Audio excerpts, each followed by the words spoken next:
Welcome to Lockout Tagout training. The Lockout Tagout OSHA standard has been in place since January 1990. Even since then, Lockout Tagout consistently ranks in OSHA's yearly top 10 list of most common violations across workplaces in the United States. In 2014, Lockout Tagout ranked 5th as the most cited violation. This negative trend can be stopped with better attention to Lockout Tagout procedures. Lockout and tagout accidents often result from a worker taking a shortcut when servicing a piece of machinery. Examples of lockout tagout injuries include: the drive belt unexpectedly moves a gear, crushing the hand of an employee who was lubricating the machine. The steam valve is mistakenly turned on, burning workers downstream who are repairing a connection in the piping. The jammed conveyor system suddenly releases, crushing a worker who was clearing the jam. This class is designed to teach you proper lockout and tagout procedures so that machines and equipment can be serviced and maintained without accidental release of energy or harm coming to yourself or a coworker. After completing this class, you will be able to identify sources of hazardous energy, describe the 3 different types of employees recognized in a lockout tagout program, distinguish lockout from tagout, explain how to perform lockout and tagout procedures, use a group lockout device safely, recognize exceptions to lockout and tagout requirements. Control of energy. Workers performing service or maintenance on machinery and equipment may be exposed to injuries from hazardous energy. Craft workers, electricians, machine operators, and laborers are among the 3 million workers who face the greatest risk of injury. Hazardous energy is the unexpected startup or release of stored energy that could harm workers. Possible sources of hazardous energy include: electrical, including power cord, static electricity, battery, and capacitor. Mechanical, moving parts or tension released from an object, such as a gear, spring, or coil.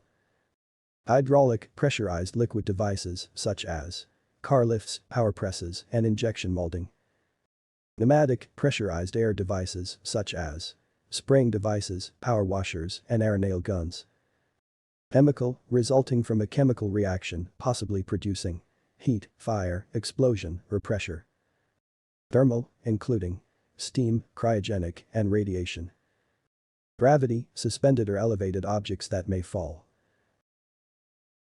Unexpected startup or release of stored energy also includes ongoing, normal production operations when an employee is required to remove or bypass machine guards or other safety devices, or place any part of his or her body into a point of operation or into an area on a machine or piece of equipment where work is performed, or into the danger zone associated with a machine's operation.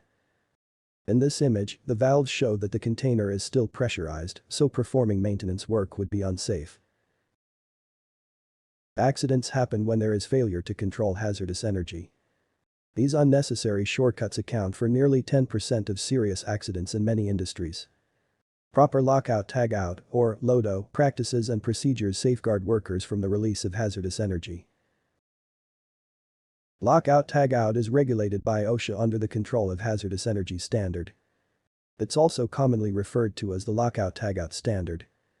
The required components of a lockout tagout program are: written lockout tagout procedures, training for employees on these procedures, periodic inspections, and records kept to document compliance.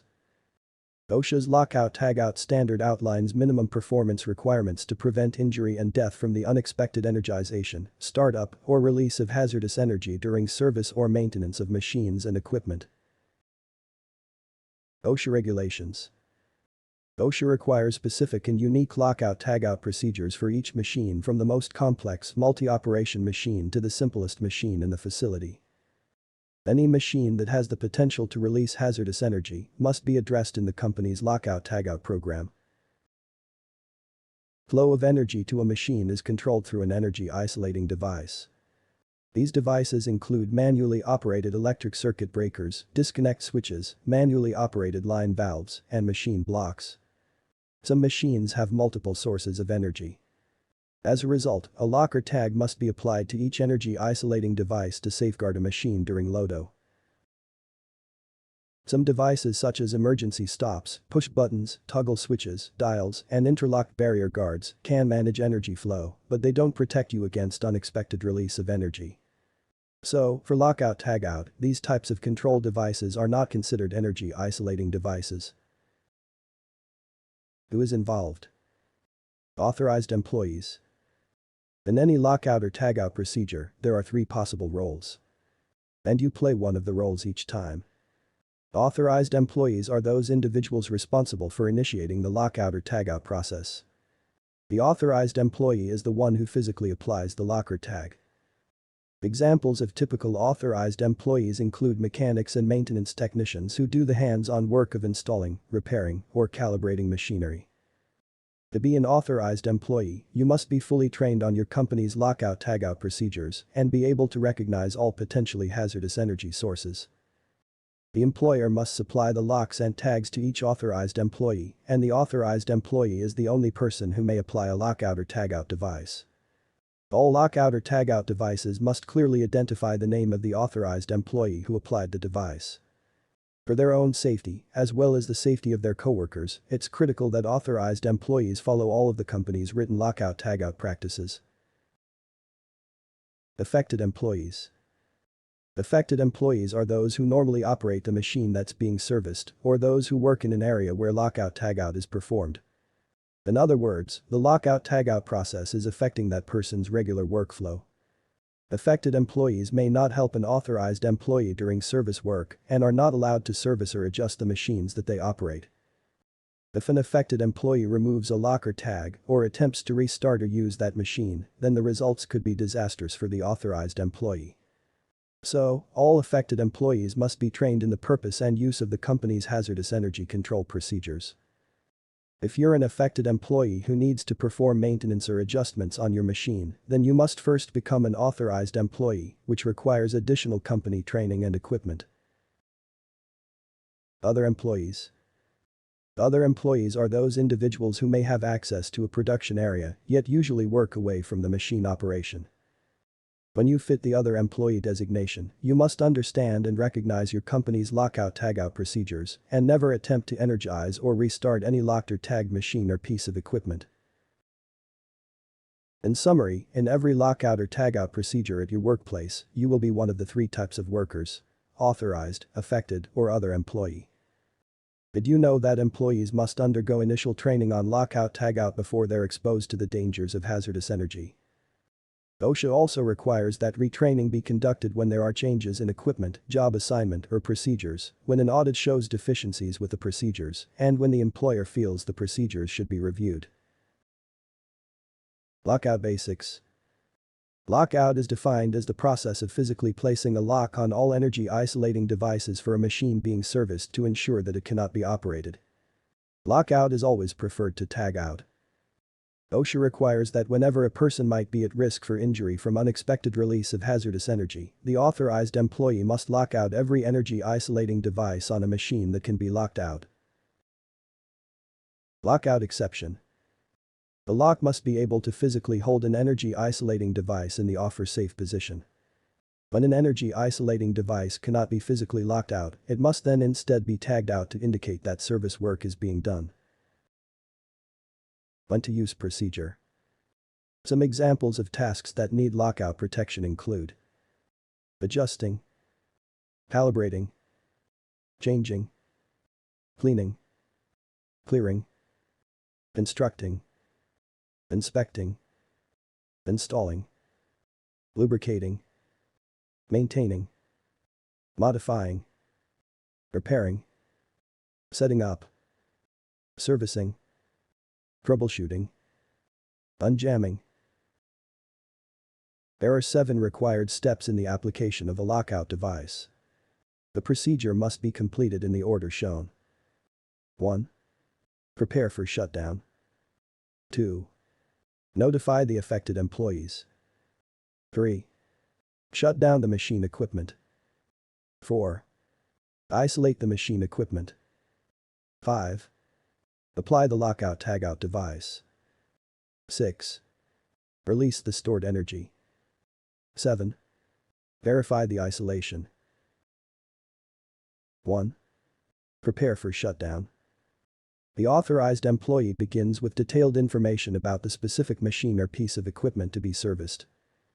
For each type of energy a machine is capable of, the authorized employee must know what types of energy are involved, what are the hazards and risks related to each type of energy, and what methods or means can control each type of energy on this machine. Steps: remove tag out. Inspect the work area and the machine. Inspect the work area for affected and other employees. Remove the lockout and tagout devices. Restore energy to the machine. Notify the employees. Also, the steps to remove tagout devices are the same as the steps to remove lockout devices. Tag requirements. Tags must be durable, legible, and understandable to all employees. Tagout devices must be clearly marked with the authorized employee's name. Each tag must display a clear warning statement such as: do not operate, do not start, do not open, do not close, or do not energize. Finally, each tag needs to be securely attached to an energy isolating device by a non-reusable self-locking tie, equivalent to a nylon cable tie. Did you know the basic steps of a lockout-tagout procedure are the same? However, there is no one lockout-tagout procedure that applies to all equipment. Each type of machine in a workplace has a different detailed lockout-tagout procedure. Special cases. There will be cases when more than one employee needs to work on the same machine at the same time. These situations require group lockout or possibly group tagout procedures. Group lockout and group tagout offers protection to each individual as well as the group as a whole. In group lockout, there will be a group lockout device, group lockbox, or comparable mechanism to hold multiple locks on each energy isolating device. Each authorized employee needs to affix his or her own personal lock or tag to the group device before beginning work on the machine. Likewise, each authorized employee needs to remove his or her own personal lock or tag when stopping work on the machine. Shift change. Shift changes are similar to group lockout and group tagout. Each authorized employee needs his or her own personal lock or tag. It is not okay for one employee to just hand the key to a lockout device over to another employee. Instead, to ensure continuity of lockout or tagout protection, the oncoming employee needs to apply his or her own device before the offgoing employee removes his or her lock or tag. Vehicle lockout tagout. If your work involves maintaining, servicing, or operating a vehicle, then it's important that you understand the possible hazards and follow vehicle lockout tagout procedures when needed. Whether a vehicle operates on gasoline, diesel gas, natural gas, electric battery, or other type of fuel, there is hazardous energy. Potential hazards from vehicle maintenance work are electrical shock, chemical burns, hot or cold liquids, mechanical hazards, gravitational hazards, fires, explosions. For safety when servicing a vehicle, always turn off the ignition and remove the key from the ignition. In addition, to reduce vehicle maintenance hazards, you may need to take extra steps. You may have to lock doors, lock wheels, set brakes, remove fuses, disconnect batteries, use lockout-tagout devices. If you service vehicles, it's essential that you understand and follow company policies as well as manufacturer guidelines. Exceptions. There are certain exceptions to lockout-tagout that OSHA allows. These possible exceptions include cord and plug exception, single source energy exception, temporary testing and positioning exception, minor servicing exception, cord and plug exception. If a machine or tool's only power source is electricity and the electrical energy source can be wholly controlled by unplugging the power cord, then lockout-tagout is not required. However, if a machine or tool's energy sources cannot be fully controlled by simply unplugging the power cord, then lockout-tagout is still required. The cord and plug exception applies to both portable power tools and electrical equipment installed at a fixed location. Also, to qualify for this exception, you must have exclusive control over the plug, so there is no way for another person to plug it in without your knowledge. For example, if the plug and outlet are around the corner from you, then you no longer have exclusive control over the plug. The cord lock or other lockout-tagout device is then required. Likewise, when two or more people service the same machine or tool, then one person no longer has exclusive control over the plug and lockout-tagout is required. Single source energy exception. This possible exception only applies to written company procedures for an employer who's had no accidents involving the release of hazardous energy during service operations. If a machine can be secured by one lockout-tagout device on a single energy source and there's no potential for residual or stored energy, then the lockout-tagout procedure does not need to be in writing. However, even when there's a single energy source, the lockout-tagout procedure must be followed. Temporary testing exception. Occasionally, part of servicing involves testing or positioning a machine or piece of equipment. OSHA allows for the temporary removal of lockout devices for testing and repositioning only. During other service work, the full lockout-tagout procedures must still be followed. When using this exception, you must carefully follow a specific sequence of steps. Remove all tools and materials from the area. Clear the area of all employees. Remove the lockout-tagout devices. Energize the machine and proceed with testing or positioning. Turn off all systems. Resume all lockout-tagout procedures before continuing to work on the machine. Minor servicing exception. When all of the following three criteria are met, there's a minor servicing exception to lockout-tagout requirements. The minor servicing must be routine, repetitive, and integral to the use of the equipment. Employees doing the minor servicing must be effectively protected from hazardous energy, and the employer must demonstrate that the alternate measures of protection are effective. And, the means of energizing the machine must be under exclusive control of the one person performing the minor service work. Whatever your role, you need to understand the reasons for lockout-tagout and know the established procedures. This course was designed to raise your awareness about the importance of lockout-tagout and teach you both when and how to follow the procedures every time they're needed. You should now be able to identify sources of hazardous energy. Describe the three different types of employees recognized in a lockout-tagout program. Distinguish lockout from tagout. Explain how to perform lockout and tagout procedures. Use a group lockout device safely. Recognize exceptions to lockout and tagout requirements. 2. Notify the affected employees. The authorized employee or the employer must notify the affected employees before application of lockout or tagout devices. 3.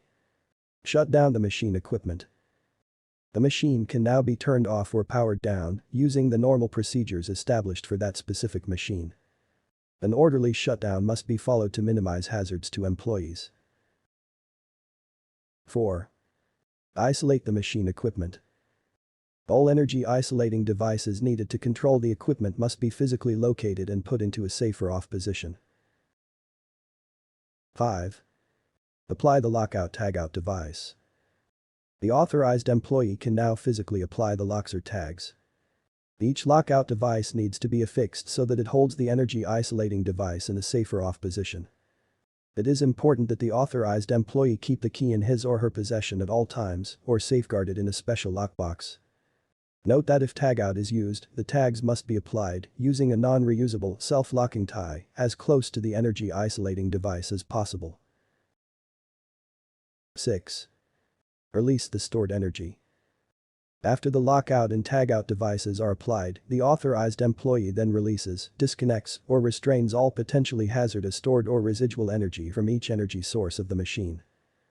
For example, to release and safeguard against stored energy, the authorized employee may let the equipment cool down, insert blocks to support raised machine parts, or relieve pressure from compressed air lines. 7.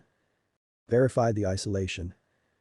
Prior to starting work on the machine or equipment, the final step is to verify that the machine's energy supplies are completely shut down and isolated by trying to start the machine, checking pressure or temperature gauges, and/or using test equipment.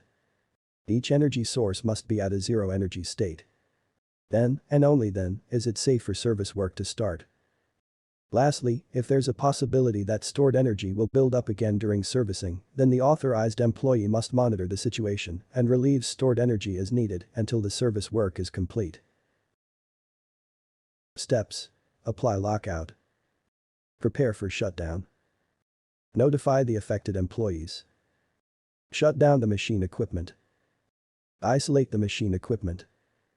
Apply the lockout tagout device. Release the stored energy. Verify the isolation. Focus on the action of each step. Try to think of a memory trick to remember these steps. Prepare. Notify. Shut down. Isolate. Apply. Release. Verify. Steps. Remove lockout. Once the service or maintenance work is complete, there are 5 required steps to remove a lockout device. When this procedure is performed, the steps must be done in the order shown. 1. Inspect the work area and the machine. 2. Inspect the work area for affected and other employees. 3. Remove the lockout and tagout devices. 4. Restore energy to the machine. 5. Notify the employees. 1. Inspect the work area and the machine. Once service work is complete, the authorized employee needs to inspect the work area to ensure that all non-essential items like tools and supplies are removed. Also, the authorized employee needs to make sure that the machine or equipment is ready to be operated. For example, any safety guards that were moved need to be put back into place. 2. Inspect the work area for affected and other employees. The authorized employee needs to check the work area to ensure that all employees are safely positioned away from the area. 3. Remove the lockout and tagout devices. Now, it's safe for the authorized employee to physically remove the locks and tags from each energy isolating device. 4. Restore energy to the machine. The authorized employee restores power to the machine by operating the energy isolating devices. 5. Notify the employees. After the lockout or tagout devices are removed and before the machine is restarted, the authorized employee or the employer needs to notify the affected employees that the service work is complete and the machine is ready to turn on and use. Steps. Remove lockout. 1. Inspect the work area and the machine. 2. Inspect the work area for affected and other employees. 3. Remove the lockout and tagout devices. 4. Restore energy to the machine. 5. Notify the employees. Again, focus on the action of each step. Try to think of a memory trick to remember these steps. Inspect. Area and the machine.